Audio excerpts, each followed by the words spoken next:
Okay, so Nolan says he wants me to play this video. I'd much rather play a recording of me having a debate with a much more serious person, guys. But we talk to guys like Jake and Max and other people who come to the server, and we're educating them about the early church. We tell them you should start with the early church and then move on to the teachings that they teach after Nicaea. Then you can see a clear contrast. When people say, "No, I think you're crazy to say that the early church is different than the post-Nicene church and better," they're like, "Come on, go talk to your local priests." And we say, "No." So I don't really have much experience talking to priests, guys. I spoke to a priest when I was 17, had a little debate about Mary's sinlessness, but I know so much more now. And so, guys, again, I don't want to embarrass myself by showing a debate like this where we're clobbering somebody who just doesn't know anything. But Nolan thinks this is a good one. So, guys, I have been scanning for some servers for debates because I want to demonstrate to you guys what these people believe. And I'd rather have a more experienced apologist defending what they believe, but fine, we'll go with this nonsense.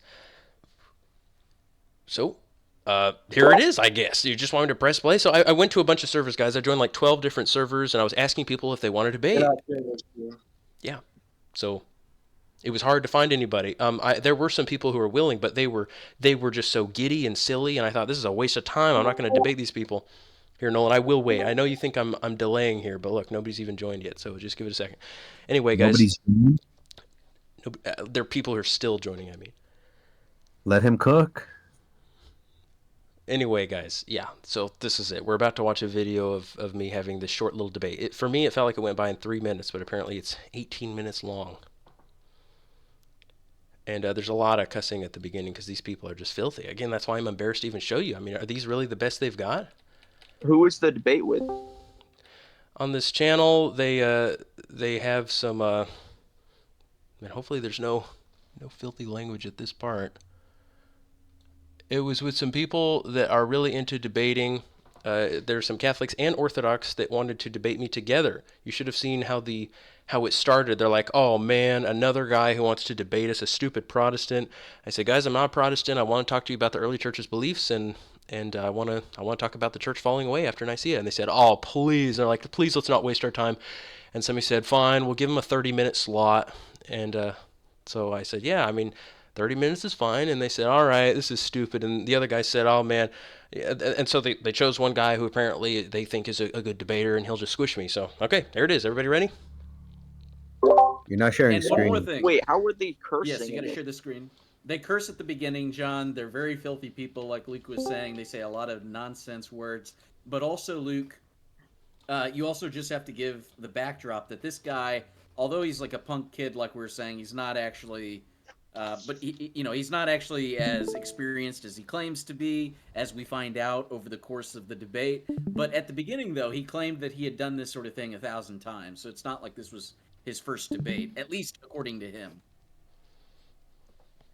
Well, it's just me educating. I guess it's a really boring example, really uninspiring example of me educating somebody.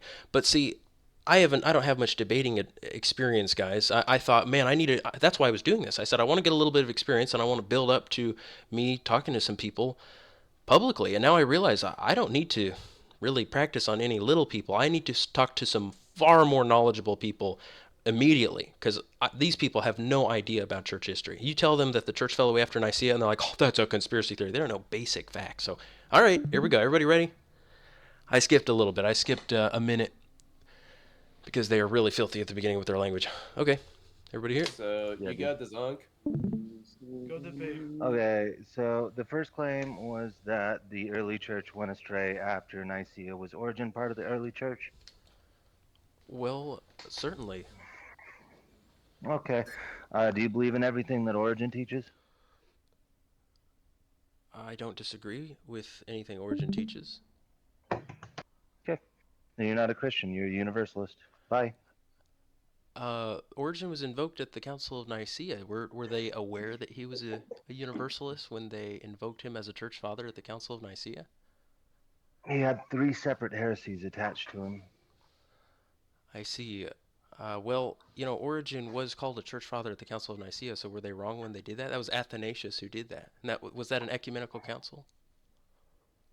In Council of Nicaea? Where Yeah. in the Council of Nicaea did they call him a church father? Athanasius published a book called the Decrees. You can look it up, where they say Origen is completely Orthodox, and they say, see, we are transmitting our beliefs from father to father. How many phrases can you assign to your fathers? So they called him a father. You're going to condemn Origen from a council that took place 300 years after his death? That doesn't seem very fair. You guys see how gentle I'm being? I'm being such a sweetheart right now. I'm not bashing anybody. And I've noticed these guys are already like being silent. They're not even fighting back. You notice their demeanor? It's calmed down significantly. Hey Luke, Yeah. can you turn up the volume in the recording? Ah, yes, I can. In fact, I I can can't even hear it. I can even restart it a little bit if you weren't able to hear it, guys. It's good for me. John, you can always Oh yeah. select the stream volume and either lower it or raise it Here, depending I on I what you turned up want the it at. volume right here, so hopefully that'll help. Okay, I turned up the volume. All right, we continue. Pretty sure there were 3 Origenist heresies. Well, I didn't come here to talk about Origen. I won't quote him if you don't want me to, but he does have quotes in favor of what I'm about to say. But I won't quote him. It's not like Yeah. Origen has his own religion. The whole church considered him a saint. He was a martyr. He's an ever virgin. So I don't, there's a lot of Origen hate. I could give you a good video that would disprove all the lies you believe about him. But I mean, Origen has just as many quotes saying he believes in eternal damnation as he does having quotes that you think deny eternal damnation. You want me to show you some quotes where Origen affirms eternal damnation? Sure. Because he has just as many. I mean, why don't you be consistent? I know you want to talk about Origen. I guess that's your go-to argument for anybody who brings up the early No, church. it's not any go-to. Just so you know, I was about to bring up some of the other church fathers who they would say are saints, like Gregory of Nyssa, who believes in eternal or universalism, or at least his quotes really seem that way, and the Orthodox think that he is a universalist, but they don't condemn him. But I didn't get to bring him up. You guys noticing just how quiet he is? These guys are letting me talk. They're letting me teach. I wasn't expecting this. They didn't seem like that kind of group when I first got in here. They were ready just to write me off. That's why he said, you think Origen was a Christian? Then you're not a Christian. Bye. Like he's ready to. He doesn't want to debate. He just thinks I'm a complete idiot. Suddenly he's being quiet and letting me teach him. All right, here we go. Argument. I just wanted to know if you followed everything that he taught. Because Well, usually as people you who say are, things uh-huh. like I believe it went astray at Nicaea. That's a common Protestant talking point. I'm They not. don't I'm not even a know what they're Protestant talking though. about. I know what I'm talking about, and I'm going to show you that they did go astray, and that Athanasius and the president of the Council of Nicaea, that the church went astray after it. Do you know who the president of the Council of Nicaea is? No. That would have been Constantine. No. I'm talking about the Constantine was the bishop. one that called No. it. No. Who's the bishop I don't know. who Who was was it? elected to preside over all the other bishops at the Council of Nicaea? He's the oldest man present. He was a confessor. I'll school you. His name was Hosius. No, never He's heard of him. 100 years old. Yeah, you've never heard of basic things. So let's actually get it started. So I wanted to talk Okay. about doctrines What's your that. contention? Well, this is what I think. I think that not only did the church fall away after Nicaea, but it lost apostolic succession because the Arian bishops or the Arian emperors like Constantine and his son, they removed every single Orthodox bishop. They exiled them or they had them executed. Are you aware about that? I know that Athanasius was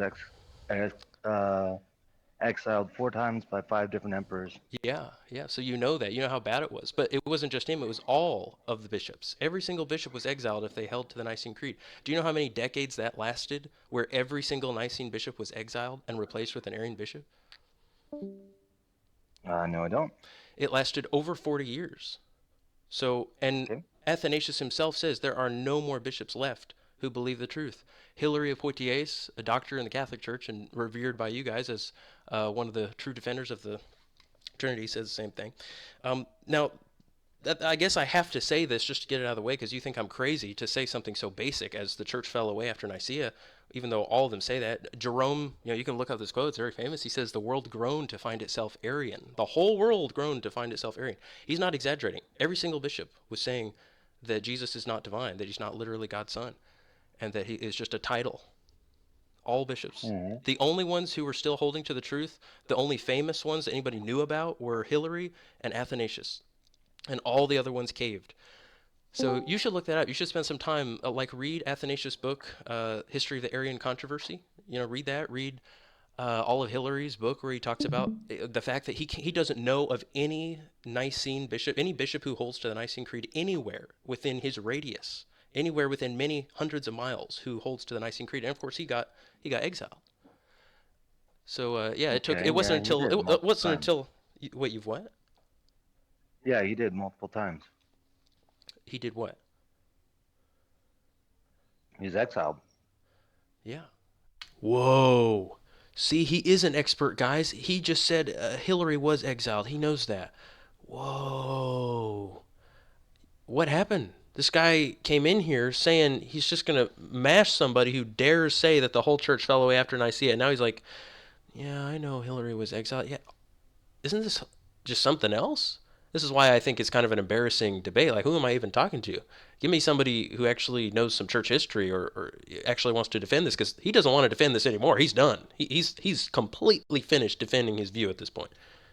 And Athanasius was replaced with a fake bishop, and the bishops of Constantinople, after the bishop, what's his name? The fake Eusebius of Nicomedia, he was installed by Constantine, Yeah, yeah, and he yeah. strangled Paul, the existing bishop, killed him with another guy. And that fake bishop then ordained another fake bishop after him, and then he ordained another fake bishop. Why don't you go on Wikipedia, look up list of bishops of Constantinople, and you'll see there are like 6 of them before you get to the first Nicene bishop after a long lineage of false bishops, and that's Gregory of Nazianzus. And he received a false ordination from a Arian who came before him. So it's total scandal. That's an easy thing to prove that apostolic succession was annihilated after Nicaea. But I don't want to debate that. That's such an easy thing. You would learn that if you went and read a book. What I want to discuss is Well, that's a good argument. I yeah. like See, I was expecting him to say something in response. He's just silent the whole time. It's weird. It's not what I was expecting from this group of people. to talk about that one. So your argument here is that the entirety of apostolic succession ceased during the Arian crisis. Yes.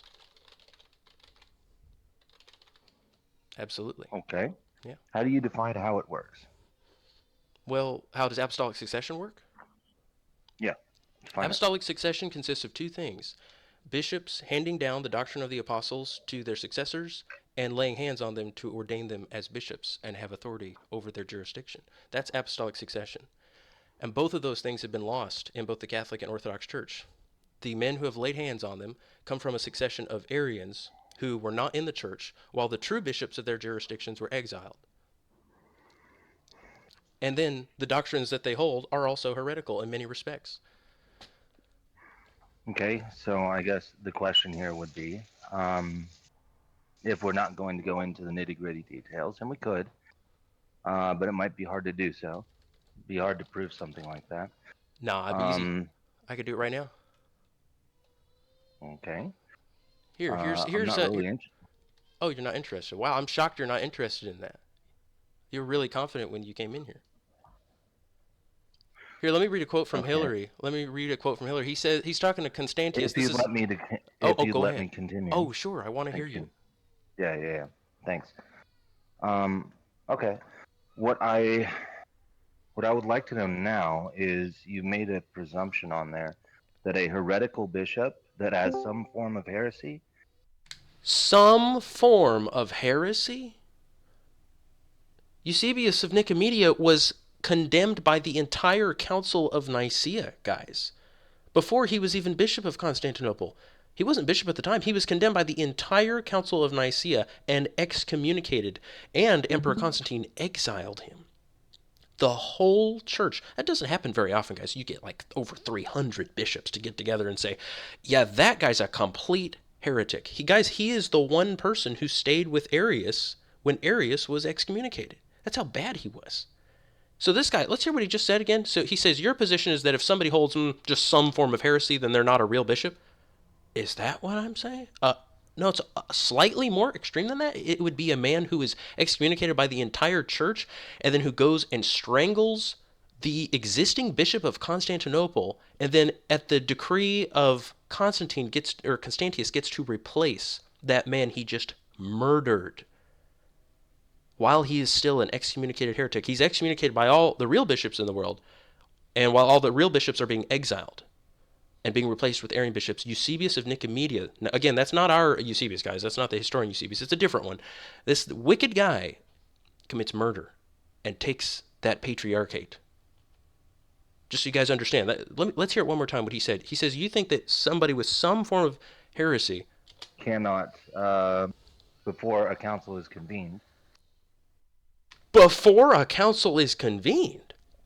What is he talking about? A Council of Nicaea, which they consider to be the first ecumenical council, completely infallible. A council infallibly excommunicated this one man along with Arius. They're like the two villains. My goodness. Cannot appoint a valid successor. Or maybe after a council is convened, that might matter as well. Is that your position? Yeah, my position is that a completely fake bishop who is installed by an emperor who denies the Trinity, I mean, that in the first place is completely ridiculous. The most basic doctrine of the faith, he's not even a Christian, let alone an authority over the church, is appointing people to be bishops while the existing real bishops still exist. Do you think an emperor has the power to depose a bishop? That's a good question. Well, the answer is obvious. How can somebody who has no authority over a bishop depose a bishop? How could he do I that? guess you can't. Yeah, you should read it. Like, this guy's starting to sound like us now, isn't he? What in the world happened? Apostolic Doesn't that mean canons. doesn't that mean that those original bishops are not actually deposed but still have their authority? Absolutely. Therefore, the ones who replace them, whose apostolic succession men like Gregory of Nazianzus derive their succession, are completely false. How can Eusebius of Nicomedia strangle the actual bishop of Constantinople, take his place, and then ordain somebody else and ordain another guy and ordain another guy, and then Gregory of Nazianzus come from that Well, I'm lineage? still asking questions about your method. I want you guys to understand why I'm focusing on Constantinople now. I'm talking to some Orthodox here. You guys understand the Orthodox Church derives their lineage of ordinations from the Bishop of Constantinople. To them, Constantinople is the hub of Christianity ever since they split with Rome. In fact, Constantinople is even called New Rome by the emperor, because their emperor, who does all the ordinations, his new headquarters was Constantinople, guys. And so the other patriarchates don't matter to the Orthodox. Rome doesn't matter to them anymore. Alexandria doesn't matter, because that's the Coptic church, guys. That's the church that excommunicated the Eastern Orthodox. And Jerusalem doesn't matter to them anymore. They don't, you know that the Jews, Muslims took over that. And then certainly Antioch in Syria doesn't matter to them anymore. That was taken over by the Muslims. So the only patriarchate out of the five original that exists that the Orthodox still have any control over is the one in Constantinople. So again, Muslims have got control of it even now, that area, but they're still hanging on to that. They've got their one patriarchate. If they lose apostolic succession in that patriarchate, guys, do you realize that means their apostolic succession in the Eastern Orthodox Church is completely annihilated? That's why I'm honing in on it. And he's admitting, yeah, I guess an emperor can't depose someone. That doesn't make sense. He's never even thought about that. He never knew that happened. Again, do you see why I think this is kind of an embarrassing debate? Give me somebody big. Give me a big boy. I want to hear a big boy's response to this question. Here we go. Still asking questions about your method and your understanding, right? Oh, good. I want to get some straight answers about it, right? Yes, I'm going to give you really straight answers. He's like, I want some straight answers. Yeah, I've just been dodging all the questions up until now, haven't I? Answers as I've always done this whole time. Okay, so the question is, can a heretic appoint a valid bishop? No, just a heretic? I mean, we're talking about like the heretic. Why would he say a heretic? You guys understand how crazy that is? The guy excommunicated by an entire council of all the bishops, which he considers to be an ecumenical council, the first ecumenical council on not just any subject, but the Trinity, and who ended up being a murderer. You think this guy's a bishop? No. Okay, that's your stance? An excommunicated heretic? No. You guys see how I'm holding my cool? Like, I can't even believe what I'm hearing here. Who excommunicated him? I never Who excommunicated him? said excommunicated. Well, I said excommunicated heretic. He's excommunicated by the church. A guy like Bishop Eusebius of Nicomedia? Absolutely, he was excommunicated. I'm not saying that's necessary. Okay, excommunicated can't, obviously. But Okay. one who is merely a heretic and not excommunicated. Well, I don't even have to rely on something like that. I can actually use something more extreme. You derive your lineage, or do you believe Constantinople is one of the Why are you patriarchates? dodging? Is Constantinople one of the five major patriarchates? I'm going to focus on your biggest patriarchate, Constantinople. And yeah, Bishop Eusebius of Is Nicomedia there a was reason you're dodging? excommunicated. He was excommunicated from the church. So why do I need to use an example of somebody who's not Okay. excommunicated? Is there a reason you're dodging? Gay. I'm just trying to understand your method. Yeah, and you know my method I now. An read that. I said excommunicated bishop cannot ordain another bishop. What's your next question? How about if I ask some questions now?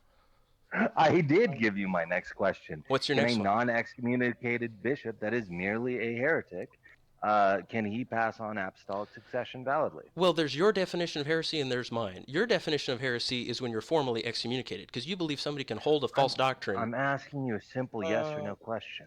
Yeah, Wait, Aristotle, can yeah, I but it's get it's loaded. Your definition of heresy isn't very defined. What's your It's not definition of loaded. heresy? What does it mean to be a heretic?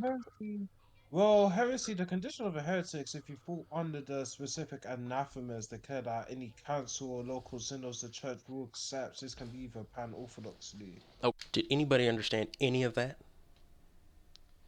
I think he's from the UK. Yeah, that's exactly what Nolan said. It's like inherently slurred speech. Okay, In well, that's addition, great. if you fail to confess any dogmatics or if you agree with said dogma presented by the church in Yeah, question, you automatically be declared a schismatic and you would fall under heresy. got it. Well, I've got a really extreme case of a man who was excommunicated by the Council of Nicaea, Eusebius of Nicomedia. He was excommunicated by the whole world, but then he starts ordaining bishops after him because Constantine gave him that patriarchate and commanded that everybody else submit to Arianism. So, what more extreme example could you ever come up with? A murderer who's excommunicated by the whole church. But he'll be graceless because he'll be excommunicated. He was already stripped of his priestly position. Any laying of hands he may have performed would have been invalid due to the fact he was already stripped from the priesthood, due to the fact he was excommunicated. There's no history that he was reinstated as said priest. What? He's saying there's no history that Eusebius was reinstated as said priest. He doesn't even know the history. He doesn't know that at the time he was excommunicated, he wasn't Bishop of Constantinople yet. So he doesn't even know what he's talking Well, about. But they're trying to put a band-aid on this thing basically, and it's extremely short-sighted. he's He he's thinks hoping that I just don't by know anything. saying, well, I can't even he's understand what this pretending. guy's saying. He's pretending as if you can just say, well, okay, yeah, you're right, but that guy was never a valid bishop anyway. He remained an invalid bishop. It's like, okay, that's our point. And our main point from that is then, therefore, you guys derive your lineage from that guy. That's the problem. It's not connecting in his brain. Like, yeah, that is correct. He was an invalid bishop, but that's who you guys trace your roots from. Yes. So that's just quite straightforward. There's no history that Eusebius was reinstated as a priest? No. You're completely wrong. You are completely wrong. When was reinstated? What patriarchate reinstated him as priest? Wait a second. Wait a second. You're telling me the man who succeeded Eusebius of Nicomedia, who was Bishop of Constantinople after him and was ordained by him, you're telling me that man was not a bishop? Was Eusebius reinstated as a bishop? Yeah, he was. Constantine commanded it. Constantine changed his mind, in case you guys didn't know. Constantine changed his mind and unexiled Eusebius. And he said, actually, I agree with Arianism now. And he made Eusebius the bishop of Constantinople. Actually, his son Constantius did it, but Constantine was all for it. When? So he was in communion. Are you okay? You're slurring your speech. No, I'm asking you a question. Could you provide a source of such? I'm just very confused again. First, Eusebius killed Paul. Here, I can give you a link if you want to see the list here. You can read about this in all the historical books, like Arius talks about Paul, the bishop before Eusebius, being strangled and being replaced by him. You can read, I'm going to say Athanasius talks about that. About Sosman, Socrates Scholasticus. You can read about in Rufinus. You can read Theodoret. That's 5 witnesses who talk about this event. So Eusebius of Nicomedia replaced Paul in 339 AD. Yes, and then he had baptized Constantine 2 years prior. that what you want to know? No, alright, now I'm looking deposed, Arian deposed. Oh, Nicodemus, Eusebius or Nicodemus. Baptized You guys see how completely uneducated these guys are? Nazianzus derives his lineage from the... You guys know more than any of these guys who are so eager to debate and disprove Protestantism. These guys don't know what to do when they meet somebody who knows church history. They have no idea what to do about that. They've never encountered anything like it. And the guys in the comment there just so brain dead because you just pulled up Wikipedia for the sake of convenience to quickly pull up the list, as if you hadn't just previously listed off like 5 different sources there for where this is actually talked about in detail. Yeah, if you want to hear the story of Athanasius saying, it's well known, this scandal, this horrible murder of Paul, where Eusebius and his friend got together and they strangled him together. They went in his church and murdered him, and then took his chair and said, I'm bishop now. So Athanasius talks about it in his book, The Arian Controversy, History of the Arian Controversy. And then you've got Socrates Scholasticus and his church history. You've got Sosman. You've got Rufinus. You've got Theodoret. You've got a lot of people talking about this event. This is not some something that hidden under a rock. They could have learned about this, guys. These guys don't pick up books and read. They don't know church history. They read memes and stuff. That's all they read. This murderer who killed the actual bishop. And this goes for many lineages. Alexandria is the same. So are the others. Rome had Arian bishops. Oh, okay. All right. I see. Yeah. All right. I see you again. Okay, so there wasn't, just the fact there wasn't any formal defrocking. We would grant the fact that the apostolic.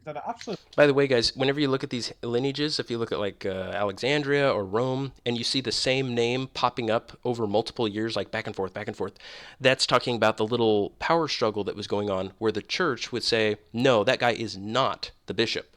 And they'd say, get the real bishop back over there. We declare him to be the real bishop.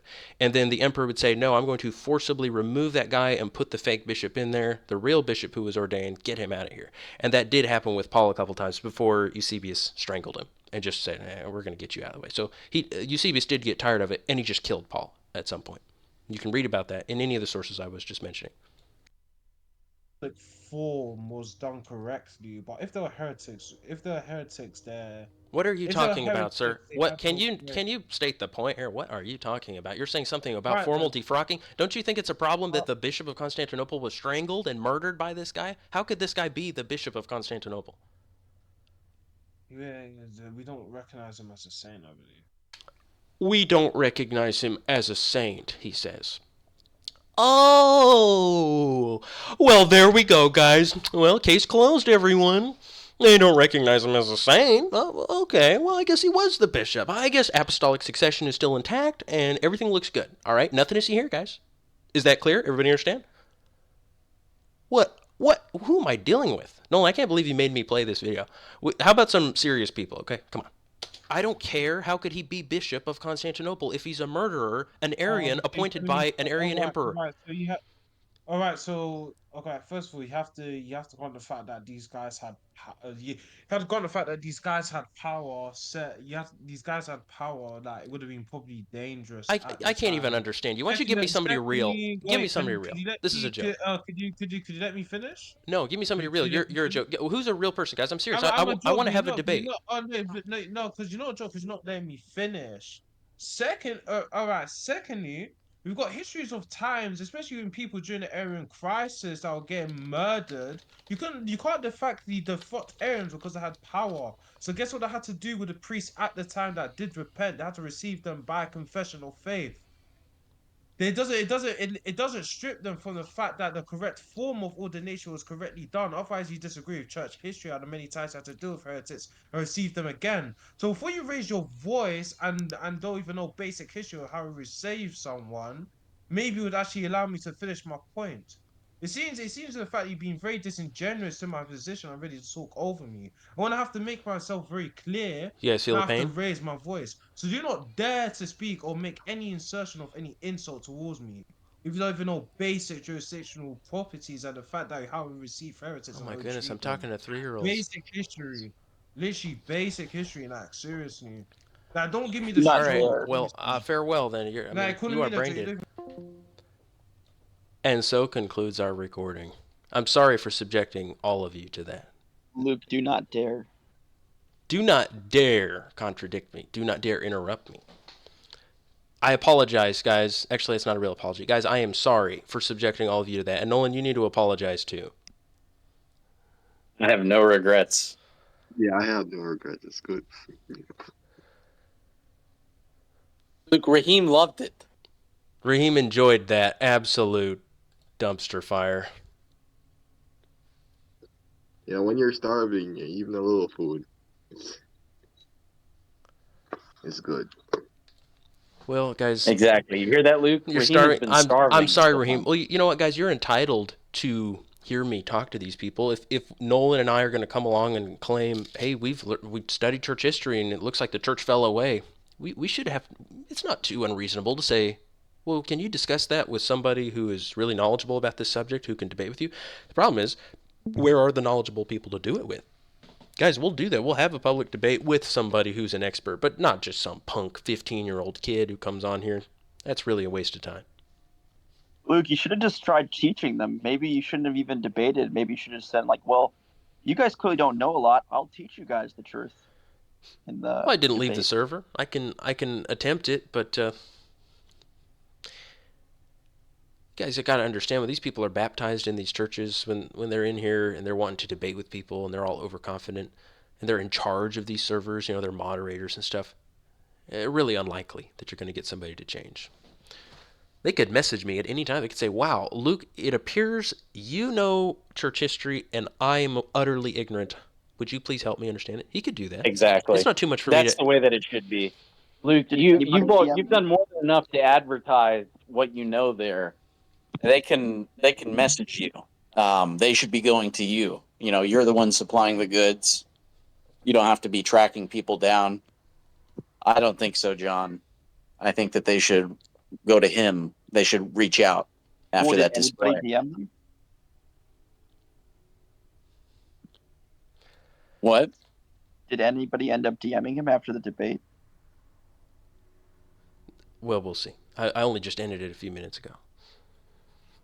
Nolan said, get in Looks there, like an Luke. hour ago. Yeah, whatever. Well, guys, I don't have anything planned for tonight. I'm just putting stuff together and,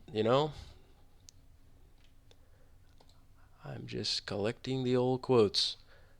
I found out the craziest thing today, guys. It's the weirdest thing, but, we have nothing else to talk about. Did you guys know that the Eastern Orthodox Church, when they are offering the Eucharist, they cut out a piece of the bread? Did you know this? They cut out a piece of the Eucharistic bread and they set it aside and they dedicate that piece of bread to Mary. They say, this is an offering for Mary. And then after they distribute the Eucharist, they take that piece of bread and they share that piece of bread with everyone. They say, now we're going to have the bread and everybody's going to share in it that was offered to Mary. I've never heard of this in my life. You want me to share screens and show you this? I just found this out today. I couldn't believe it because we're watching this guy. Let me pull it up on YouTube so you know. This is real. We didn't just make this up. I really got to watch more videos. It tells you guys if you were to dig into the Orthodox or Catholics at all, just even a teensy-weensy bit, you would find the worst corruption. You'd find the most ridiculous insanity. And I haven't even watched that many videos from the Orthodox, but hey, today we found something new. Guys, these people are literally committing the same sin that is condemned by the church in the Collyridian heresy.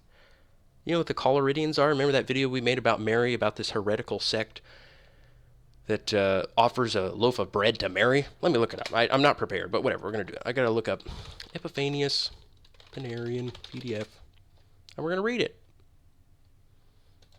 We're going to read this here. I'll share screens.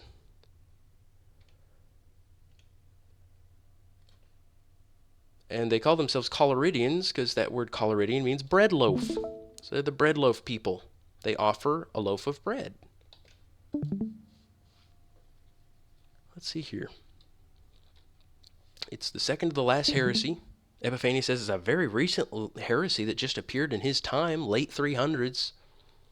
He says they're a weird heresy. They do this weird idolatrous thing, he says. They offer a loaf of bread to Mary. It's really weird, he says. That's the main thing. The only thing that they're known for. That's the one thing. Listen to this. Listen to this. Another sect has come to public notice after this, and I've already mentioned a few things about it in the sect preceding.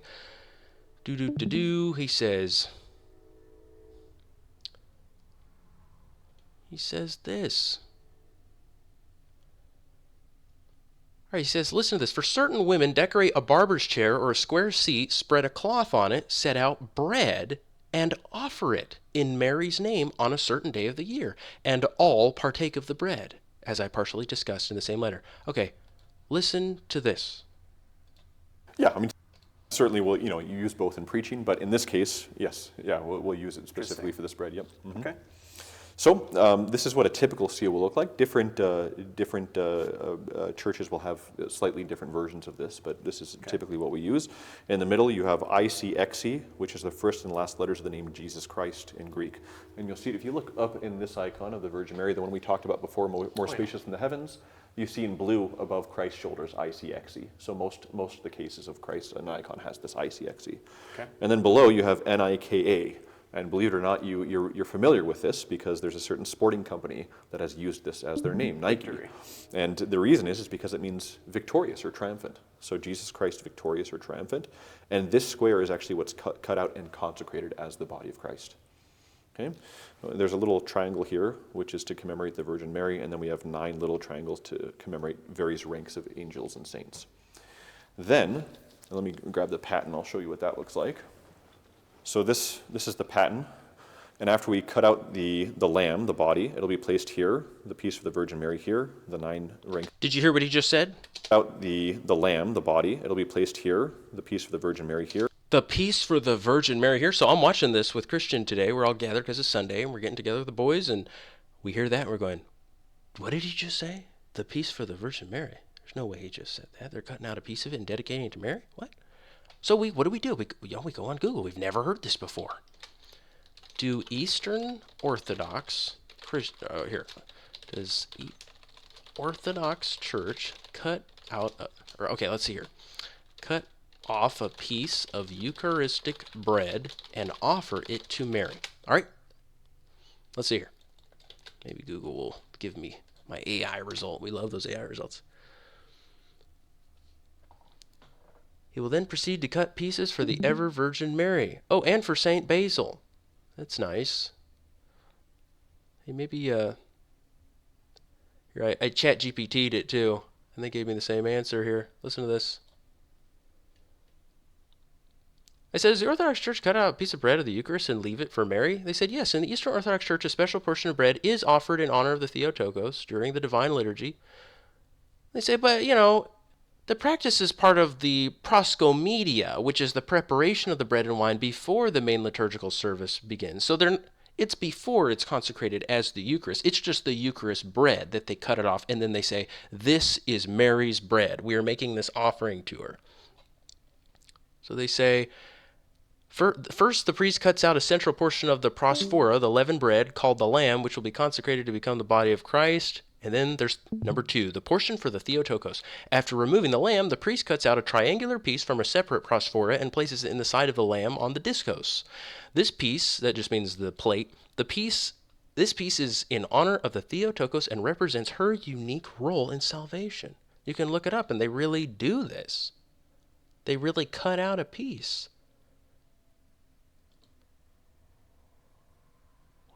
What in the world? I mean, are they just trying to literally do the things that are considered idolatrous superstition?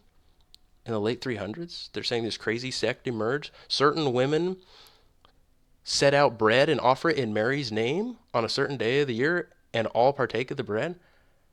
Guys, they say that is heresy. They say that is not allowed. This is a book that was published in the late 300s by a bishop saying he found a new heresy, and the rest of the Christians agreed with it and said, yeah, that's weird. That is heresy. That is ridiculous. Look at this. Let's jump over to a Catholic website. Let's see what the Catholics say about it. Do the Catholics know about the Coloridians? Do they think this is allowed? They say most of the early heresies were Trinitarian and Christological in nature. Again, this is an article called Collyridianism. They say, but Collyridianism stood alone as a heresy that sought to deify the Blessed Virgin Mary. Really?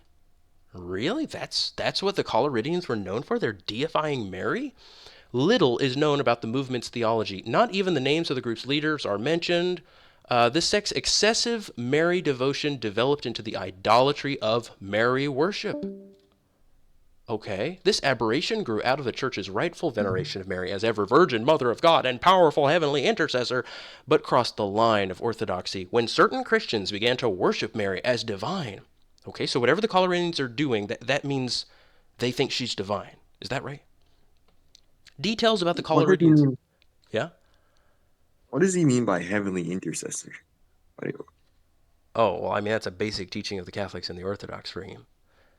This is Catholic.com. So this is a big Catholic website, okay? You don't get to buy the domain Catholic.com unless you are a major Catholic organization. Anyway, they say, so they cross the line of orthodoxy, these Collyridians, and they say details about the Collyridians are scanty, but one of the few specifics we know of them is that at their liturgical service, bread was offered as a sacrifice to Mary. And that's what Epiphanius says. He renders it very simply. He just says they set out bread and offer it in Mary's name. Wow.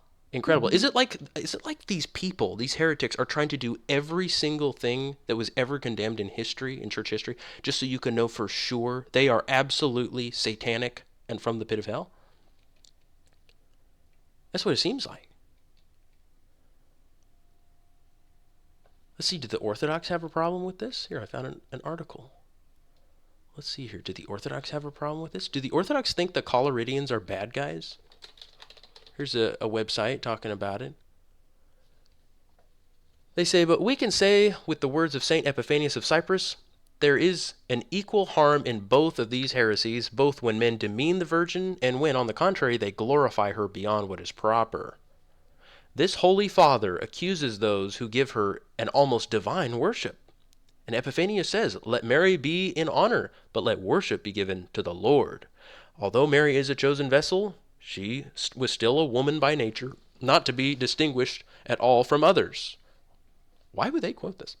They didn't even believe this. They're calling him Holy Father, but she's a woman by nature and not to be distinguished at all from others. But they consider this to be the teaching of the church, what Epiphanius is saying here. Although the history of Mary and tradition relate that it was said of her father Joachim, blah, blah, blah, your wife is conceived. All right, you get the point. I won't read this whole thing. So guys, they affirm that the Collyridians were heretics, both the Catholics and Orthodox. And yet they're doing this. Anyway, there's your little tidbit. This is the new thing that Luke learned today. I could have learned it a long time ago if I spent any time watching these videos, watching this nonsense. Have you guys seen this other video? This other one from this guy, Matt Whitman. He's got another one.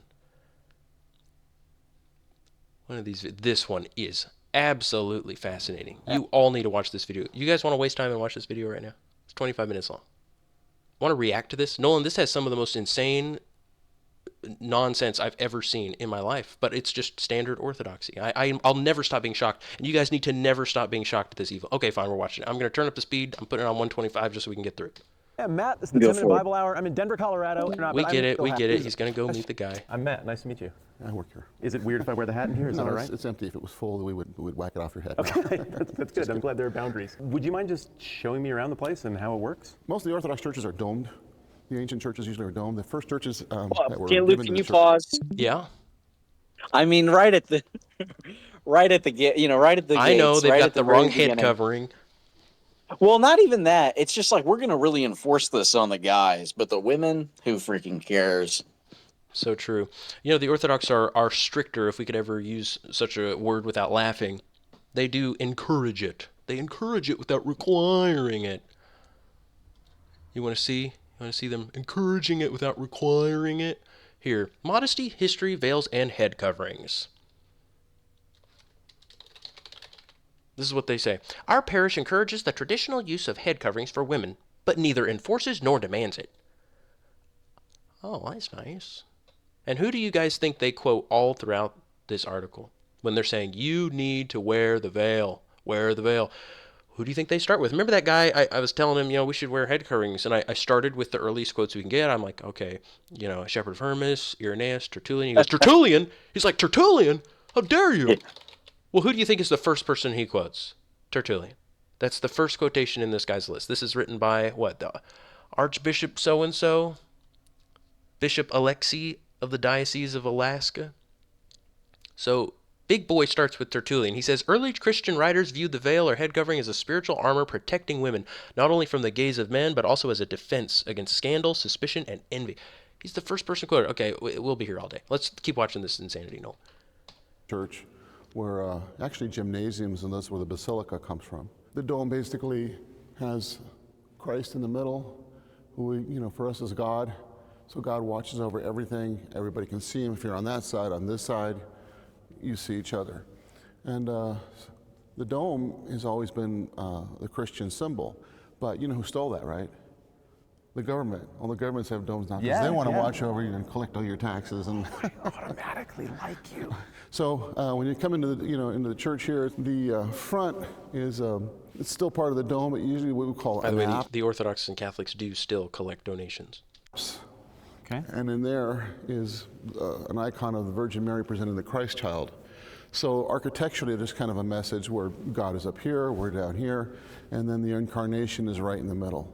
And then if you look here, this is the nativity of Christ. There's actually two Christ childs in there. If you look at him, especially the one where he's bathing, I mean, he doesn't look like a child. He looks like a little shrunken man. He's even got a receding forehead. I don't know anything about that. And musculature. And the reason is they don't want to portray, Jesus as a baby. They want to portray the divinity of Christ, the maturity of Christ, even in a little baby.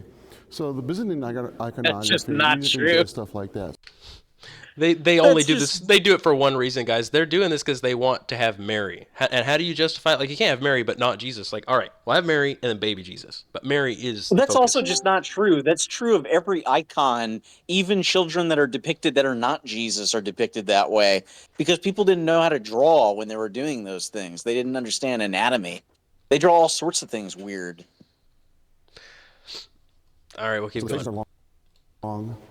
The fingers are long. The colors I'll skip a little. He's just going on about this stupid icons. Specific characters. How is that different than a pretty picture that you would put up in a church? We got more history, so we wear our history over our heads. Orthodox churches, since they go back, it's a cultural difference. I mean, they're ornate, sometimes too ornate, but the idea is, people come in here and they're like, oh, they're pretty awed by it. You got the space, and the idea is, you want to, you can't capture, but what you can try to do is create an aura. The insanity is coming up, guys. Seeking God. So you have a high space, and you have art, and you have beauty, and color. And again, it's physical too. Resurrectional, so it's physical. So it's not just, you want a spiritual thing, so you just have writings like Islam, you just put a few words and then that's it. For us, it's like, we're pursuing the physical too. I'm standing in front of God. I'd like to look into his eyes, but so we have an icon of Jesus overhead. But we went through a period where the icons were rejected. That's a long story. I don't want to get into it. Yeah, you sure don't want to get into it. By the way, guys, what he means is he doesn't mean we went through a period where people rejected icons. No. Guys, reality is the whole church always rejected idolatry, bowing down to images or calling images sacred and holy until around the late 500s and early 600s. Suddenly, because of Islam, the Muslims were destroying the images and people were starting to value images way more. And so, as they were getting smashed, the Christians are starting to hang on to their images and starting to say, oh, that was the holy ancient painting. You remember that thing? It's like 100 years old. Somebody destroyed it. And they're boo-hooing over some old picture that has existed for a long time. And they start to say these things are way more valuable than they actually are. So when he says, we went through a period where it was rejected, what he means is during that time where people were starting to bow down to images in the 700s, there was what they call the iconoclast controversy. The iconoclast, crisis. They call it a crisis. And it consisted of people resisting the idea of ever bowing to images. And by the way, they prevailed for a long time. And then after the 700s, actually in the 800s is when it really became official a second time, after it was outlawed. Then they said, okay, we're actually going to get into this icon veneration thing. And it still took a long time for all the churches to embrace it. But it's just that the leadership, the emperor was starting to get behind it. And so it gradually became mainstream. So don't be deceived, guys. As you already know, they didn't bow down to images for so many hundreds of years until early 600s, late 500s. Anyway, it's so deceptive to say, well, we went through a period where people were resisting it, people were rejecting it. No, the period you're talking about is when it was starting and people were fighting against it and saying, what is this craziness? We're not going to do this. This is pagan. Way back in. But we went through a period where the icons were rejected. That's a long story I don't want to get into. Way back in the day, right? Twice it happened. Iconoclasm, we called it. But again, to clarify, first some people started to do it, then the whole church got together and condemned it, and then an emperor, a wicked emperor, said, oh, we're going to start doing it. It was actually an empress. And then she had her council, Second Council of Nicaea, and she said, no, we are going to do this officially under pain of death. You're going to be accursed if you don't do this. And then after her, a council got together in the same city, and the Bishop of Constantinople said she was insane. We're not going to do this. If anybody actually bows down to an image, they're accursed. And then after that, a fourth council, they switched it again. So it basically was council anathematizing it, council then saying, actually, we're going to do it. Then a council anathematizing, and then another council saying, actually, we're going to do it. So 4 councils, 2 against and 2 for. And that was it. That was the big icon controversy. What happened was the church, from the very beginning, adopted art as part of the beauty. And if you see, God is talking to Moses, and he says, build an ark, and I want this by this size. I want golden things, your best artisans. If God orders up things like this, if Solomon can build. Wait, God's ordering up. All right, it's quiz time. I'm going to start quizzing. Who do I have? Who volunteers? I'm going to quiz somebody. Who volunteers? Come on, somebody volunteer. I want to quiz you about this, about what he just said. He says God ordered up some big images, all right? When did God do that? Did he do that did he tell Adam to do that, or maybe just like one of Adam's direct descendants? Was he like, all right, Adam, I want you to start making me some images. Is that what happened? No? No. Robert, how many years? Was it like 10 years or maybe like 100 years after Adam that God first ordered that?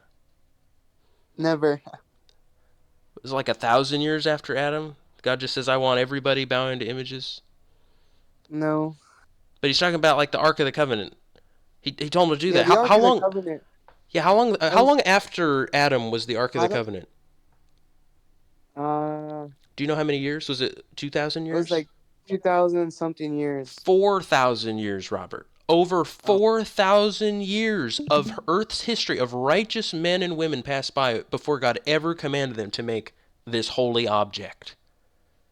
And so, okay, well then it happened, right, Robert? Is that when God started saying, I want everybody to put this big, beautiful ark made in gold, I want it on display for everybody to see. Like all the Israelites, they got to see it, right, Robert? No, just the priest. What? Nobody got to see it? You're kidding me, but come on, that's like apples to apples. Like everybody gets to see this beautiful thing. All right, so all the priests got to see it then, is that right? Yeah. All the priests got to see it? You sure? No, it was only the high priest. Just one guy, Raheem? Come on. Once a year. What? Once a year, Raheem? What are you? What? But I thought God was making the images for everybody to start venerating. Okay, so wait a second. It's 4,000 years later. Okay, but this is at least like with the most righteous people on earth that God ever had, like the people that really understand his worship. And God's like, these are the people that understand worship. And so, I want them to do this. This is what I've been wanting this whole time. Is that basically what happened? No, what? Not quite. Not quite. God's dealing with the most stubborn, idolatrous people he ever had. And he veils these things. They are veiled all the time. You can't even see them. Because God is actually meeting them halfway. He's making these sacred holy objects to appeal to their carnal attitude, but he's then covering them because he's appealing to them to imagine them. He's wanting them to think spiritually, to think about the invisible. And this wicked, foolish man, this idolater, wants to appeal to something like this, which is an it's a Jewish practice. It was given to the idolatrous people, meeting them halfway, trying to get them to think spiritually and get out of this mindset, and he wants to hold on to it. Good grief. Let's keep going. build a beautiful temple. These are physical, you know. I mean, if God orders up things like this, if Solomon can build a beautiful temple. Oh, yeah, okay. You guys remember when God ordered up the beautiful temple? You guys all remember that, right? When God was like, you know, David, I want you to build me a temple. You guys all remember that, right? Nah, David offered, right? Oh, David offered. Okay, but then God said, yeah, David, I want you to build the temple. Is that what happened? Nah, he didn't want David to build it because his hands were stained by blood. It's true, he did say that, David, but did you know God said something before that? Before God mentioned anything about his hands being stained with blood, he said, look, I have not dwelt in a house from the time that I brought you guys for hundreds of years. He says, and you're offering to build me a house made of cedar? He says, I don't live in houses made with hands. I created the entire earth. Earth's my footstool. I don't need a house, David. That's what he said first. He didn't mention David's hands.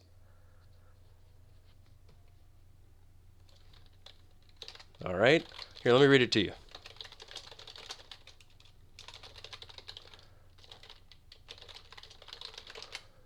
What part of this? This is 2 Samuel 7. So first David says,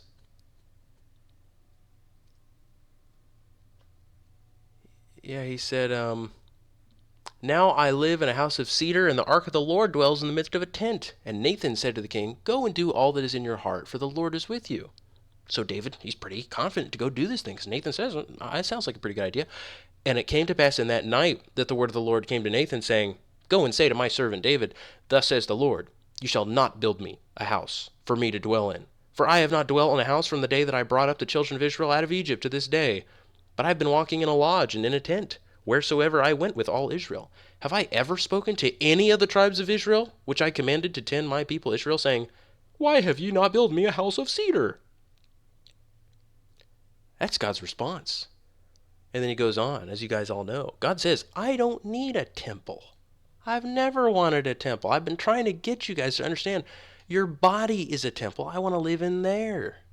And these people are just obsessed with that stupid temple. Here's what Stephen, our dear brother Stephen, says this in Acts 7 when speaking to the council. He says, but it was Solomon who built a house for him. Yet the Most High does not dwell in houses made by hands. As the prophet says, heaven is my throne, and the earth is my footstool. What kind of house will you build for me, says the Lord? Or what is the place of my rest? Did not my hand make all these things? And then David says, you stiff-necked people, uncircumcised in heart and ears, you always resist the Holy Spirit. As your fathers did, so do you. That pretty much sums them up, doesn't it? All right, let's keep hearing the insanity. These are physical So to summarize, he just struck out. That's 2 strikes. God didn't say, I just really want this Ark of the Covenant. And I want everybody to be like looking at it and just admiring its beauty. No, never happened. And God also didn't say, I want this big, beautiful temple. God didn't order up a temple. He tolerated it for a time. And the time is over. The fulfillment of these things is here. Your body is the temple. And so, Judaism understood the physicality of a place, a sacred place. Words fail me to describe the insanity of what he just said. Let's hear it one more time. So, Judaism understood the physicality of a place, a sacred place. Judaism understands how to worship God properly? The Jews understood that? Did you guys know that? The Jews really got it. It really clicked for them. They figured out how God wanted to be worshipped. And the rest of us, we are just catching up, really. The Jews understood God wants a temple. He wants circumcision of the flesh. He wants us to abstain from meats. I mean, the Jews got it, if you guys haven't caught that from reading the scriptures. Jews have a real monopoly on this issue. What planet is he living on? You guys see how Jewish the Orthodox are? Still caught up in this pagan, carnal mindset. That's an insane statement. And so the church adopts that. And what happened was when we started doing images and the whole concept of images became theologically assaulted, the church finally on the second round came up with a theology and said, look, Jesus is real. We did look into his eyes. We heard him laugh. We heard and saw him. And so it's not wrong to, we don't remember what he looks like. We don't what he looks like. We didn't have cameras in those days. But We paint pictures of him to remember because he was real. But I would argue that for a church that didn't have the Bible for 1,500 years until the printing press, and literally longer, the iconography was the teaching tool of its day. It was the audiovisual of its day. So, when kids, adults, illiterates, whatever, were in church, they would see the stories in the panels, and they knew the stories because they were painted around them. And just so I'm not It's saying, just wow, such fake news. None of this is true. The church went hundreds of years never mentioning what he's saying. People were taught verbally. They were taught the stories with words. They weren't drawing pictures to teach the stories. Absurd. There's so many like childhood memories that I have when I was like really little, stupid, only knew so many words. And whether it was my great grandfather or any one of my family members telling me about events in their life before I was even born, I could recite those stories now because I remember them so well. And there's no freaking pictures to go along with it, like how my great grandparents met or the things that they did, earlier in their life. I knew the stories. It's just so silly, as if like a legend, like a myth, can't be remembered strictly orally. Just not true. So wicked, because he actually goes so far as to say it's better than the written. He's about to say that. He's actually insinuating these things replace the written word. Listen carefully to what he says. We invented this. Like I said, if you see them in the catacombs.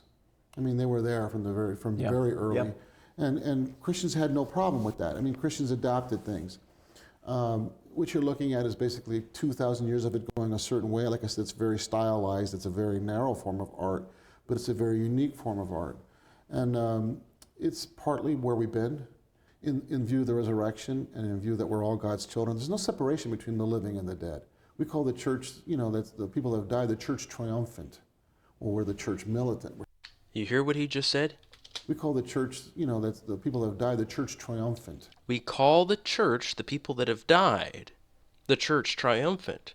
That relates exactly what we were talking about yesterday, Brian. Remember? When Jesus says, the gates of Hades shall not prevail against my church. You see, he understands the majority of Christians are actually dead. So when Jesus is talking about, oh, Hades is not going to prevail against my church, he's talking about all those dead saints who are the ones who've triumphed. They've completed the race, and now they're waiting to receive their glorified bodies.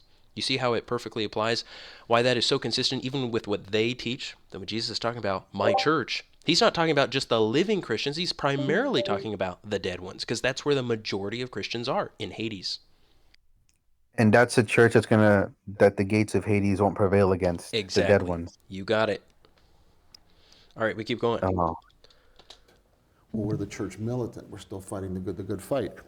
But there's still one church, and we're united beyond the ages. We don't forget the dead. I don't understand that in the Protestant world. It's like once you're dead, you're gone. You're out of it. And it's like, why? Because you can't donate anymore? All of God's family is united, and we remember them in the paintings. Okay, so when people go to church, this I recognize from Protestantism. Their pews, you sit there. This I recognize from Protestantism. It looks like the place where the people who run things are sitting, but we do not have one of those in Protestantism. What's with the amazing chair? Interesting discovery there. That's the bishop's throne. Literally, it's called a throne. Yeah, it really is a throne. And this is a cathedral, which means the church of the bishop's seat. This goes right back to Ignatius, that the church's authority is represented in the office of the bishop, and the throne is just a symbol of it. It's a remnant of... Yeah? Don't Catholics say the same thing? Say what? About Ignatius and this whole bishop thing. Well, what in particular? With the thought left my mind. It's like, okay, so whenever I see some Catholics online, they'll usually quote Ignatius's epistles talking about the bishop and putting so much emphasis on the bishop.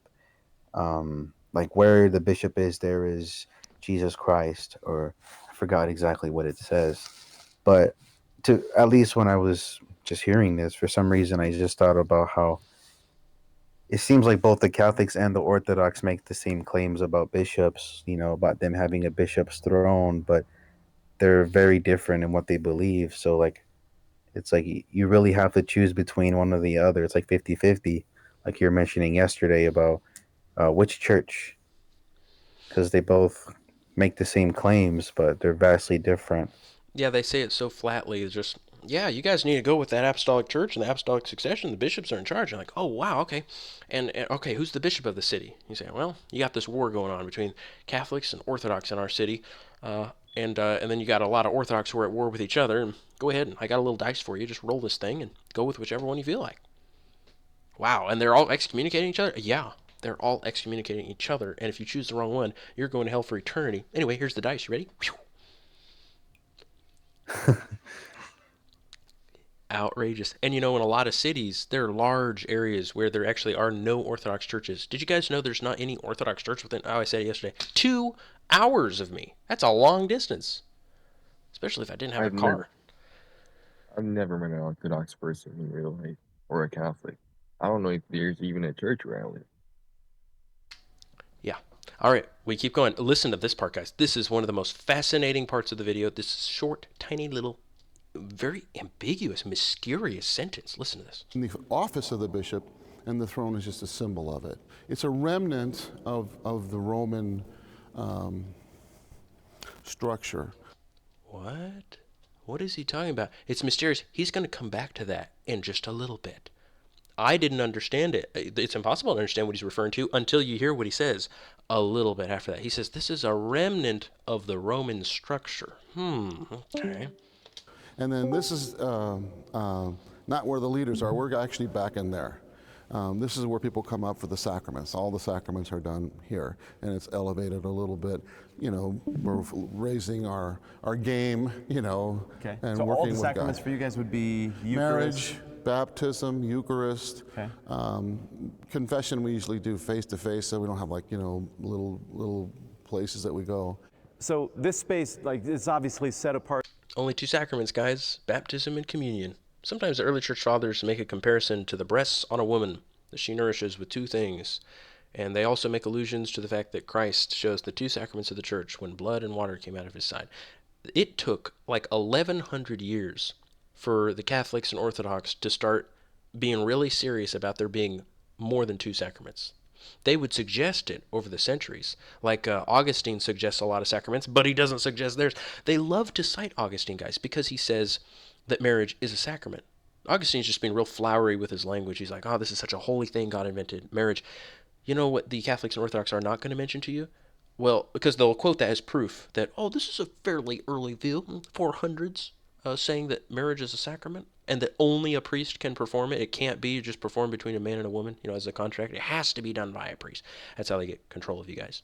But you know what else Augustine says are sacraments? He says the holy kiss is a sacrament. He also says that making the sign of the cross on your body, on your head, is a sacrament. Neither of which the Catholics and Orthodox think are a sacrament. You know what else he says? He says washing feet, foot washing ceremonies are a sacrament. That's 3 things that the Catholics and Orthodox do not consider sacraments. Foot washing, sign of the cross, and holy kiss. These people are such frauds. Let's keep going. This is something different. What is the difference between out here and through those doors? This goes back to the ancient, we inherited a lot of what we believe and do, like incense and altars from Judaism. Okay. The columns are pretty unique to this church. Those are Greek keys. This is 4,000 or 5,000 year old Greek art. So are the columns. The church. So you hear what he's saying? He's saying this is Greek art. Listen. 4,000 or 5,000 year old Greek art. So are the columns.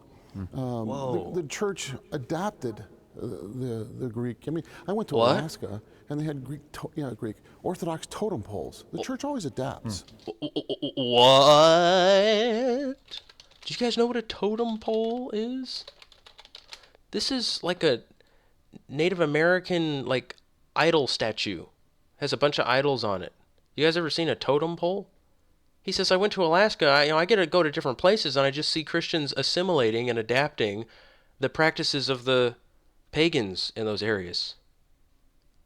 He's exposing himself. This is why I say, guys, if you were even to do the tiniest amount of research, these people just start exposing themselves, telling you that they're not really preserving traditions. They are actually assimilating traditions of pagans. Let's keep going, though. He's not done. So Greek culture is still sort of built in here. Most Orthodox churches will have an icon of Christ, an image of Christ, John the Baptist, the Virgin Mary, again, presenting the Christ, and then the name of the church. Those are pretty standard now in Orthodox churches. And then the rest are just, people put in whatever they want to put. But those are pretty standard now in Orthodox So who do we churches. have out here on the far ends? Actually, I don't remember them all. I have to. Oh my goodness. Guys, these people are obsessed with their icons. That's their whole life, is these icons. And this is his answer when he's asked, who are these massive figures on these huge pillars, pastor of the church? They're pretty standard now in Orthodox So who do we churches. have out here on the far ends? Actually, I don't remember them all. I have to get my That paper makes and me look feel them up. really good. I'm glad you don't remember. There's just so many of them, There are so many Actually, of this them. is Constantine. This is, I think... he's trying. Get it out. I think it's Demetrius. It could be George. Wait, oh this my is goodness. Constantine or this is So here? on the left is Constantine and Helen with the cross. Oh, I see the cross now. Yeah, I would expect to see the, like the Chai and Rho symbol or something with him. So what happens on the table in here? In the early church, the whole concept of the pagan rituals, which there was an altar, that was like a no-no for Christianity. Let's all have a moment of silence for the sentence we just heard. Let's play it one more time. In the early church, the whole concept of the pagan rituals, which there was an altar, that was like a no-no for Christianity. I'm speechless, guys. I can't believe it. I just can't believe the things that will come out of their own mouths. There are people in this comment section who are talking about, I just became Orthodox, just got baptized, I'm so happy to have discovered the Orthodox Church. They watch the same video you're watching, guys, and they're listening to this man expose themselves as pagans who adopt pagan practices. He says would have been a no-no in the early church. Pagan rituals, which there was an altar, that was like a no-no for Christianity. You know what else was a no-no? Bowing to images of any kind. You know what else was a no-no? Building temples. You know what else was a no-no? Burning incense to images. Good grief. You know what else was a no-no? Divorce and remarriage. You're excommunicated for that. You know what else was a no-no? Killing people. Going to war.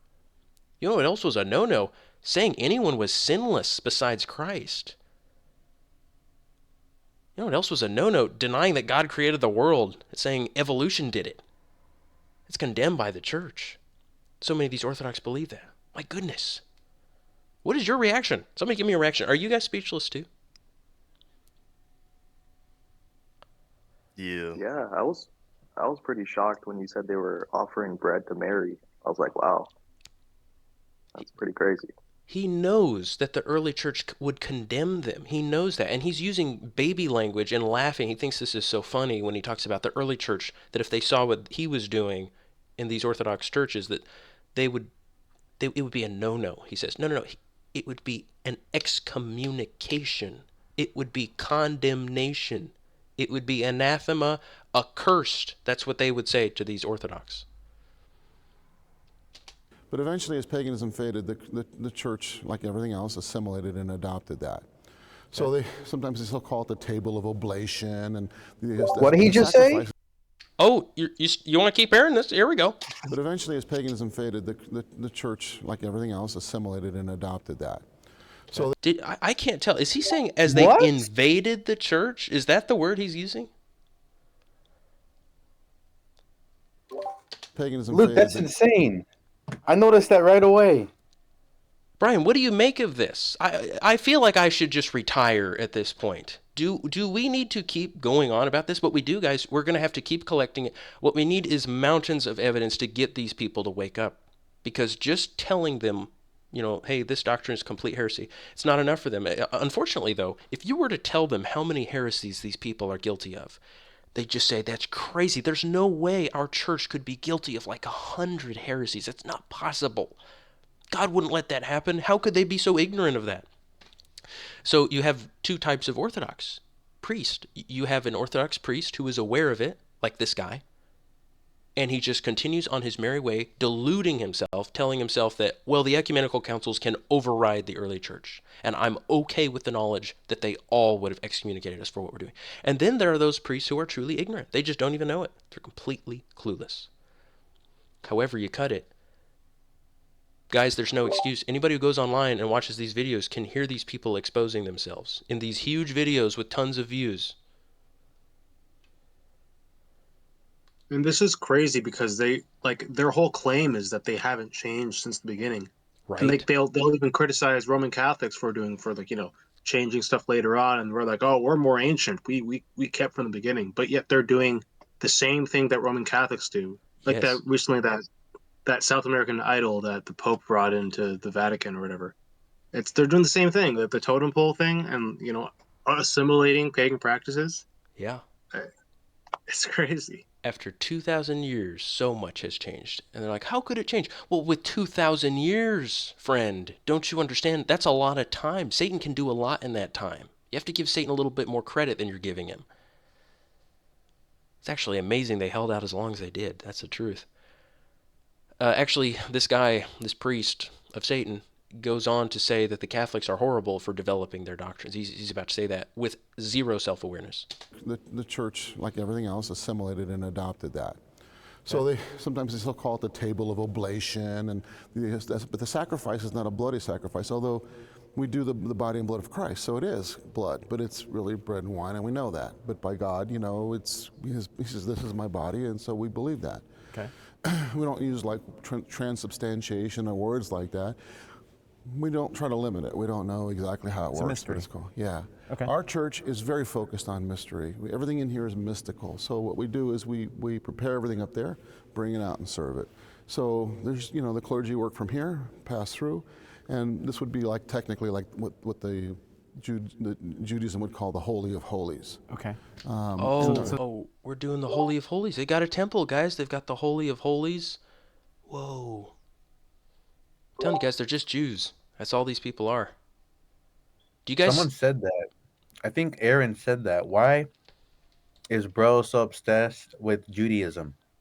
I'm telling you guys, do you see how apt it is that God worked it out that there would be such explicit prophecies about the church being Israel? This is the second Israel, the spiritual Israel. They are repeating the sins of carnal Israel in the Old Testament. The Old Testament is a big prophecy, a big picture of the church and what it's going to do in round 2. Just as Moses represents Christ, he goes up on the mountain, he's gone for a long time. They say, hey, he's been gone for a long time, we're not sure if he's ever coming back. And they go to idol worship. The church, after Christ ascended, is saying, where'd Christ go? He's been gone a while. Let's start worshiping idols. That's exactly what happened. That is a one-to-one comparison. God planned that. And you have that repeating motif over and over and over and over and over in the Old Testament. Jesus, Joshua is saying, all right, guys, let's go in the promised land. I'm going to lead you in there. He says, but you guys are going to go into idolatry as soon as I bring you to the promised land. And they say, we're not going to go into it. We're not going to do it. And he says, yes, you are, in Joshua 24. You are going to do it. I also want to point out that the Israelites, after they left Egypt, that pagan place that was worshiping idols. Yep. And with the thing that Moses did, and he went away for a while. That's what happened. These people who left pagan Rome, after Christ was gone for a while, they eventually, just like the Israelites, would go back to the Egyptian practices of worshiping their idols. That's what the Roman Catholics are doing now. That's so true. That is a very good observation. Well, this video is long, and I'm sorry, guys. I have a lot to say about it. I'm going to try to keep it brief. I should probably just skip a little bit of it, but we'll keep going. So there's a certain type of priest that can go in at certain times. For us, nobody walks through the doors except the priest. Some people will say, well, women don't go on the altar, and that we have this thing about women. That's not true. There's no limit to it. It's just that you don't go in there unless you have a reason to be in there. Okay. Wow, guys, it's just like the Holy of Holies in the Old Testament. Whoa, you should only go in there if you're a priest, but like if you're a woman or if you're just some random person, just go ahead and go in there if you need to. But anyway, it's just like the Holy of Holies. You ever heard of the term fast and loose? That's what these guys are playing. Okay. And only the priests have a reason to be in there. Something else you might notice is we have this behind the altar. The altar is pretty simple, just a couple of candles. Mm-hmm. That little thing on the top is we call it tabernacle. We just keep reserved sacrament in there for emergencies. This gold fella here. Yeah. And then behind it is a crucifix, but you won't see Stations of the Cross or really gory crosses. I mean, there is a little bit of blood on there, but the focus is not on the crucifixion. And that's what really sets us apart. Our view of salvation is different. When we sit down, we'll talk about that. There's also a chair back there, I don't know if you could see it. That's called the synthronon. That's the actual bishop's chair. That's where the bishop actually sits. The one in the front was where the emperor used to sit. Plot twist. And the emperor, being coronated, he didn't get communion from the bishop. He'd go up and take communion himself because he was appointed by God to run the kingdom, which was considered Christian. Wait, what? What? Let's They hear have a it. special chair for a Gentile. Let's hear it one more time. Or a Oh, pagan. that's the least of it. That's the least of it. I mean, the fact that you set up a chair, yeah, absolutely wicked. You set up a chair for a pagan. I mean, and they say we even keep the chair, kind of like as this symbolic nod back to the old days when the emperors rule. You know, we like to make sure everybody remembers that your emperor is still here. We still got a place for him, a big throne for him. Let's hear it one more time, though. He says something even more insane. He'd go up and take, and the emperor, being coronated, he didn't get communion from the bishop. He'd go up and take communion himself. What? Because he, was appointed by God. He doesn't get the Eucharist from the priest. He goes and gets it himself? To run the kingdom, which was considered Christian. What a roundabout way of saying what he really believes and what their wicked church teaches, that the emperor is in charge of the church. He rules the church. That's what You they hear think. that? A pagan ruling the church. From the horse's mouth. There you go. But, all that's gone. Boy, that's tricky. Oh, yeah. What are we looking at here? I mean, what a joke. I want to laugh. I want to cry. I'm feeling all the emotions right now. They're joking about it. They're laughing. Look what they did to Christ Church. Look what they did. Look at what his wife did to him. How she betrayed him. This is adultery. This is prostitution. This is true prostitution. Christ's wife, his immaculate bride, betrayed him and became a filthy prostitute. That's what we're looking at right now. It's just something. I hope you guys mourn at it. I'm talking about laughing at it, but man, this is so sick. It's so evil. This is a baptismal font. How do you fit somebody in there to dunk them? This is for babies. We're just going to skip all this. We don't care. We know they baptize infants. Yeah. Like some kind of blessing or something happens up here. Bread and wine. And we bring that all Leavened out. bread and wine. Leavened. Yeah, make sure we keep the little things, you Pharisee. Strain out a gnat and swallow a camel. Like, we need to hold to that tradition, the leavened bread, okay? We need to hold to the tradition of only a cappella singing. We don't bring instruments in here. Do you understand? Anyway, get the big pagan statues and images. Get the altar in here. Start burning the incense to them. Get the emperor in here. He's in charge of us now. He runs things. But make sure we got leavened bread, okay? And no instruments, okay? Because we are very ancient, and we preserve the traditions of the church. Also, let's go to war for the emperor, because he asked us to. And if you need to get divorced or remarried 3 times, go ahead. But we strictly forbid a 4th. All right, everybody clear? Here we go. Leavened. So We we do as actually well. use bread. We do too. And it's real wine, not grape juice, it's wine. It's Whoa, they're so based. They're just so, wow. Recognition of the Holy Spirit. And the Father is not a Oh, he's going to talk about the Trinity. This is boring, guys. You guys have heard all this. There's just nothing. If there's a promise of continuity, then it should be there. And the history is very important to Christianity. Otherwise, you're reinventing it. Christ never wrote a single word. He trusted us to pass it on. I think the reason he never wrote anything is because he didn't trust us. By the way, it does say that Christ wrote the 10 Commandments with his own fingers. So, but whatever. But I get it. Yes, he passed it down to the apostles. He's condemning himself here with these statements and then walking around pointing at these little thingies like the altar, paganism, and then just pointing at these different things, talking about it, and then going ahead and talking about how what did he just say that the apostles delivered it? Yeah, here, let's rewind it if you want to be tortured again. About history? Is the kingdom of heaven. But Matthew 16. But was Peter or the apostles? Our viewpoint is to all the apostles. And what did Jesus say? He's bashing the Catholics. The gates of hell will not prevail against the church. There Well, we if that's go. true, you can't have the church existing, apostating, and then re-existing. There has to be a continuity. Otherwise, Jesus lied. I love how they always slip a blasphemy in there. They always say, if the church really did fall away, if the church was a filthy whore that abandoned her righteous husband and betrayed him horribly, that means Christ failed, just so you know. Christ failed if we betrayed him. And Christ is a liar, he just said, if we betrayed him, if we're capable of betraying him, just like Israel did in the Old Testament. Imagine a wife committing adultery against her husband, and then somehow, even though he was faithful, you still blame the husband, even though the wife is the one who chose to go out and do these wicked things. Like, why aren't you pointing your finger at the wife instead of pointing your finger at Christ himself Yeah, or they're the doing it. husband? And that's classic. That happens when women commit adultery. They do blame the husband. They do say the husband didn't fulfill their needs or whatever. And here he is. Look at this adulterous wife, this church, saying it's Christ's fault. If we did fall away, I just want you to know it's Jesus' fault. And he lied. Even though he did say that when he returns, he's not going to find the faith on the earth. And if his prophecy comes true, that when he returns the faith isn't on the earth, well, then he lied. Anathema. If there's a promise of continuity, then it should be there. And history is very important to Christianity. Otherwise, you're reinventing it. Christ never wrote a single word. He trusted us to pass it on. I think the reason he never wrote anything is because he didn't trust us to keep it. You're not putting those words in my mouth. That's what we do. What he basically taught people, and then they passed it on.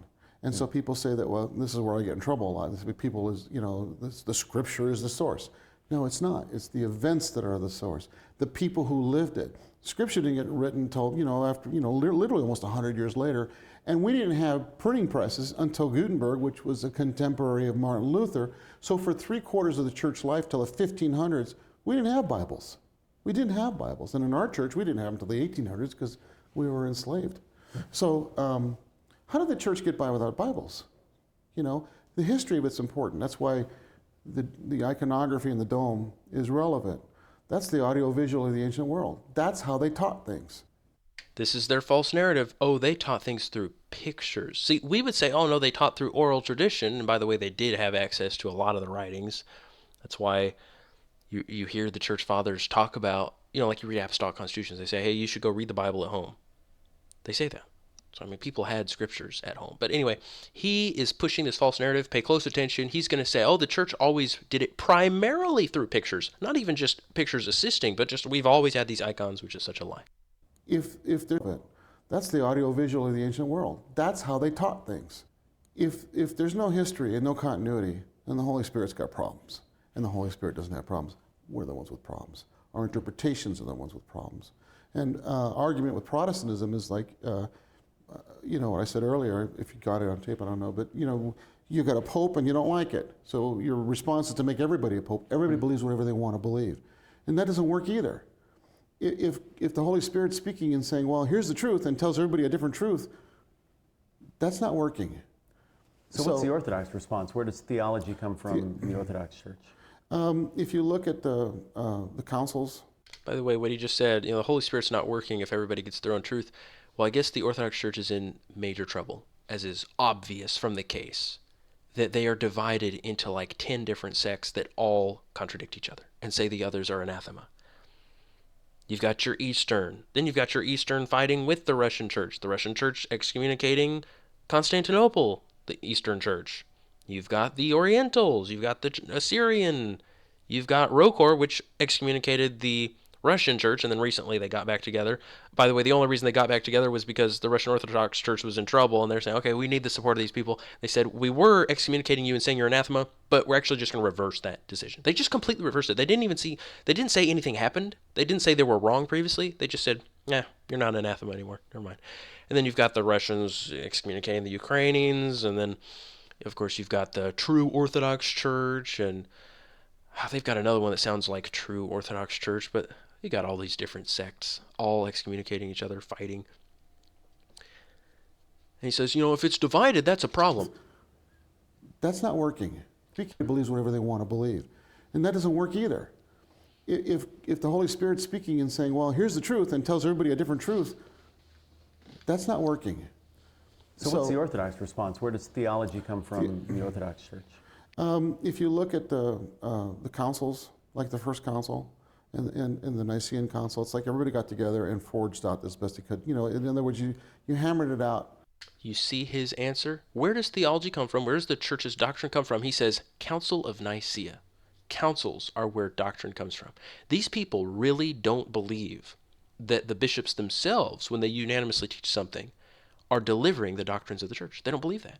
You guys, you know how we can read Irenaeus and Tertullian and all the others who talk about the church delivering its doctrine and agreeing with it everywhere? He's throwing that completely out. He says, nah, don't do what Irenaeus said, go to each church and see what they all believe. No, no, no, no, no. Only the ecumenical councils convened by the emperor represent what the church teaches. And then you can ask them a question about something like, well, what does the church teach about the subject of female modesty? And they'll say what a guy just said to me yesterday. He says, well, we don't have any ecumenical councils that talk about that. I'll say, oh, so it's just up in the air? He says, no, it's not an important issue. Women can do what they want because no ecumenical council discussed it. And I'll say, well, I've got, like 25 church fathers discussing it, saying it's pretty important. And he says, no, the saints are fallible, but the ecumenical councils are infallible. I'll read that to you in a bit. That's kind of strange because they love to tell you to go to your priest nearby. It's so true. Well, I went to my priest. I went to 25 of them that are all arm in arm in agreement. Now those guys are stupid. Well, all your ecumenical councils appeal to these guys as the true authorities, and they say the opinions of the fathers must not be discredited or ignored. No, they're stupid. Wait a second, the ecumenical council is telling me that. Are you awake? They're telling you that the church fathers must be listened to. No, they're stupid. The ecumenical councils have more authority. They have more authority. They have the authority to override the church fathers, and they didn't even know it. They're telling us to obey. What a mess these people have dug themselves into. They've dug their own grave. When they tell you to listen to the early church, they are basically telling you to never listen to them because the early church contradicts all this craziness. Their own ecumenical councils contradict all this craziness. Through consensus, which is pretty much what science does. It belongs to everybody. You can't take it too far because everybody won't go too far. But then when it goes places you don't want to go, you can fix it. So would you say the Roman Catholic Church started in Acts chapter 2 as well? No, I wouldn't. So you would say that the Orthodox Church. Look, the Catholic Church has gone through a lot of changes. I mean, Boy, is that a loaded statement.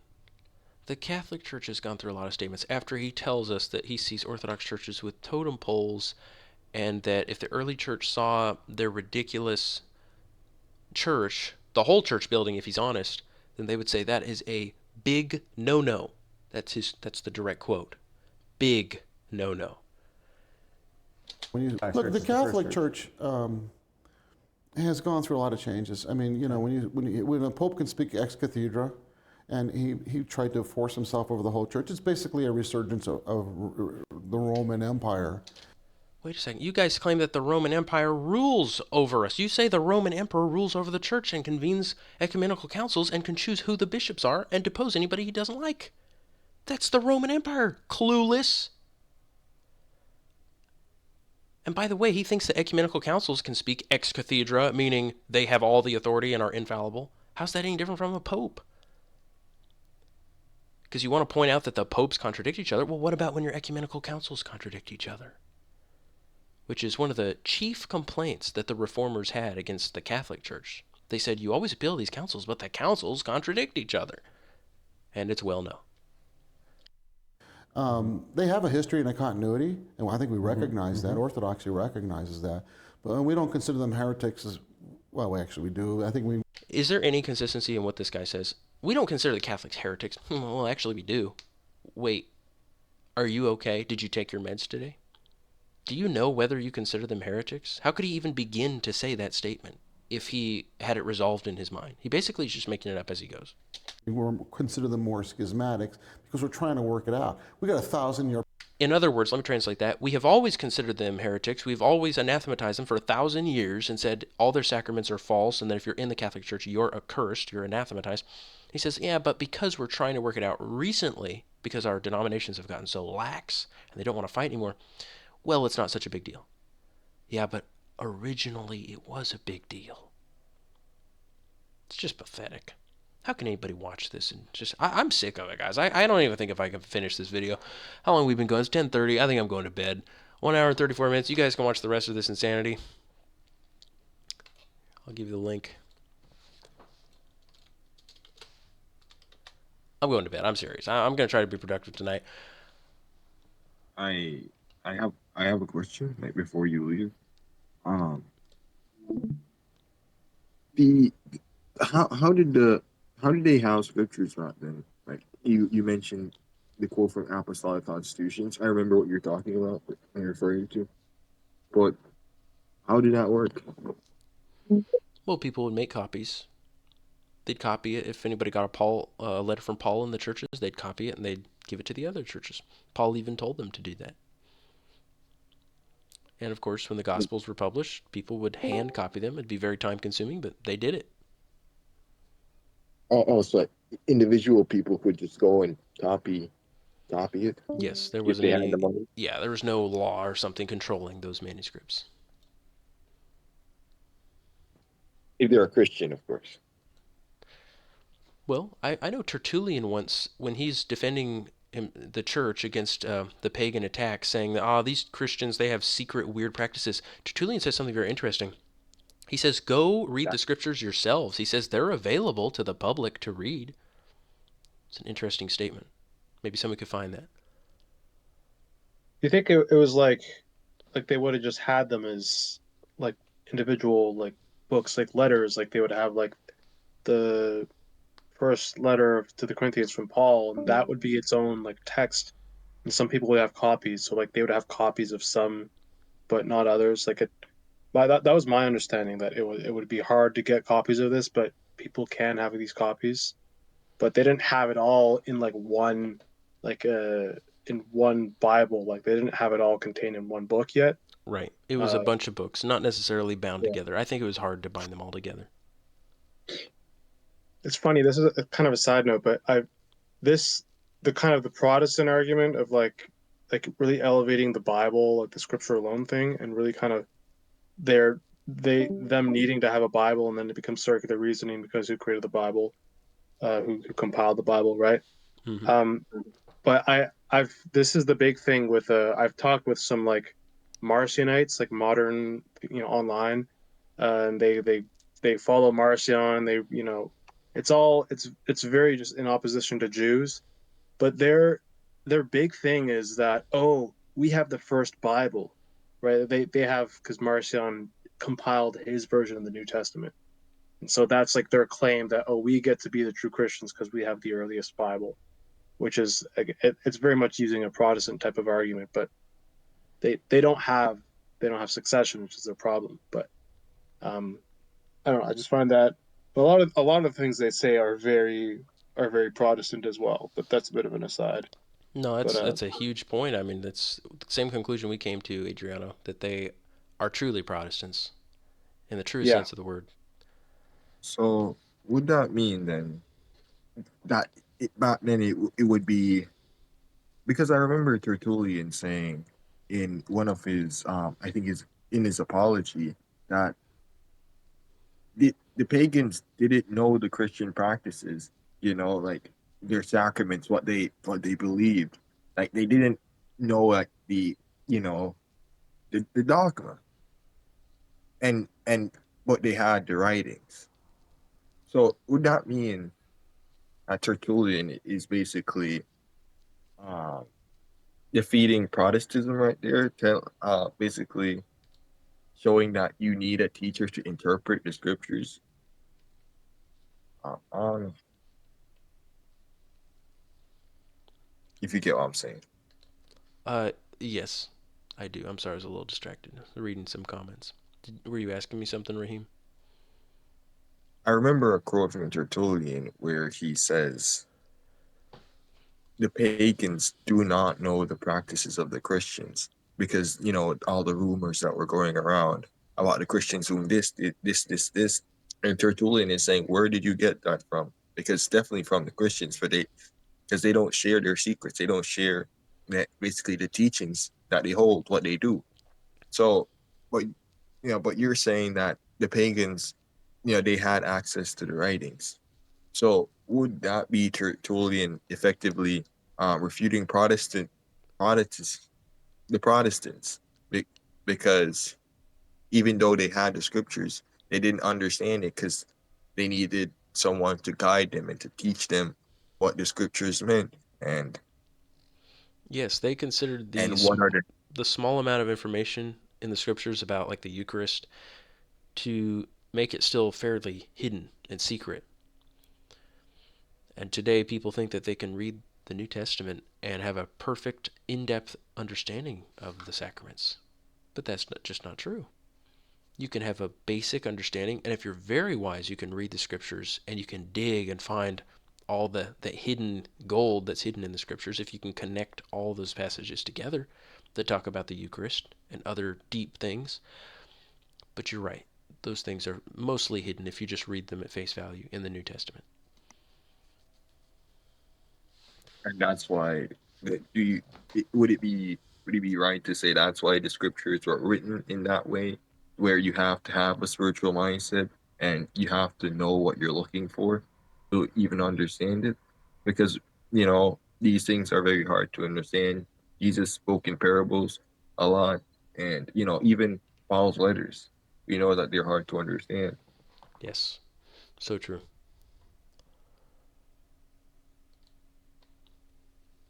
Well, guys, I'm going to bed. It was good seeing you.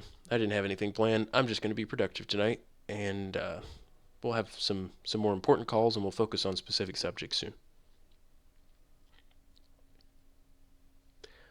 Farewell. Good night, everybody. Good night. God be with you. Good night. God bless. Dude.